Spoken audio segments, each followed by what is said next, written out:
ఈరోజు especially 12th class result సాధించిన వాళ్ళకి మీకు కొత్త ఫ్రీడమ్ రాబోతుంది. కాలేజీకి వెళ్ళిపోతున్నాం. అది కంప్లీట్లీ డిఫరెంట్ ప్రపంచం. ఒక్కసారి కానీ క్యారెక్టర్ పోయినా, ఒక్కసారి కానీ మనం డ్రగ్స్ కానీ అన్ని అలవాటు చేసుకున్నా మన జీవితం కాదు, తల్లిదండ్రుల జీవితాలు పాడవుతాయి. మనందరికన్నా ఎక్కువ ఇబ్బంది పడే తల్లిదండ్రులు. మనం మన జీవితంలో చేసిన ఒక్క పొరపాటు వల్ల సమాజంలో వాళ్ళు తలదించుకునే పరిస్థితి వస్తుంది. ఇది మీరు అందరం గుర్తుపెట్టుకోవాలి.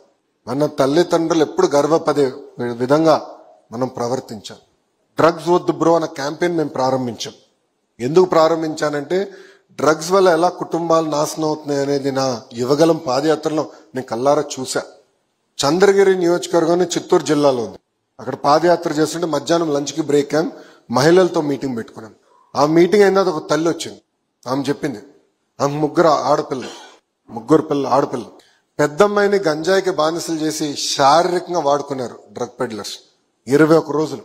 ఆమె అనింది, మీరు నాకు డబ్బులు ఇవ్వదు ఏమివ్వదు, సిఎంసి వెల్లూరుకి ఫోన్ చేసి డి అడిక్షన్ కి కొంచెం వెసులుబాటు కల్పించండి, లేదంటే మా పెద్ద పాపని చంపుతాను, అప్పుడన్నా మా ఇద్దరు పిల్లలు బాగుపడతారు కదా, పాడవరు కదా. అంటే ఆ తల్లి ఆవేదన బాధని కల్లారా చూసా. ఈ రోజు డ్రగ్స్ వద్దు బ్రో అనే క్యాంపెయిన్ సీరియస్ గా తీసుకుంటున్నాం. 100% రిజల్ట్స్ వచ్చిందని నేను అన్నట్లా అని ముందు మీరు చూస్తారు. డ్రగ్స్ పైన ఒక యుద్ధం మన ప్రభుత్వం చేస్తుంది. ఇది మీకు ఎందుకు చెప్తున్నానంటే కాలేజీకి వెళ్ళినప్పుడు పొరపాటున ఎవరిని సేవించినా, మీకు ఆఫర్ చేసినా చాలా సీరియస్ గా తీసుకోవాలి. పారదర్శకంగా మీరు నిలబడాలి.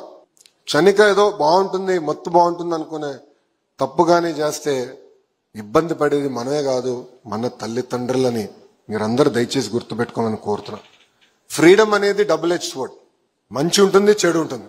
మనం తెలుసుకోవాలి, నేర్చుకోవాలి. ఈ రోజు మీరు ఈ స్థాయికి వచ్చారంటే మీకున్న పట్టుదల, డిసిప్లిన్ వల్ల వచ్చారు. ఇది ముందు కొనసాగించాలి. ఇప్పుడే కాదు, రాబోయే రోజుల్లో కూడా మంచి మార్క్స్ తెచ్చుకుని మొత్తం ఆంధ్ర రాష్ట్రమే కాదు భారతదేశం గర్వపడే విధంగా మీరందరూ పైకి రావాలని ఈ సభాముఖంగా మనస్ఫూర్తిగా నేను కోరుకుంటున్నా.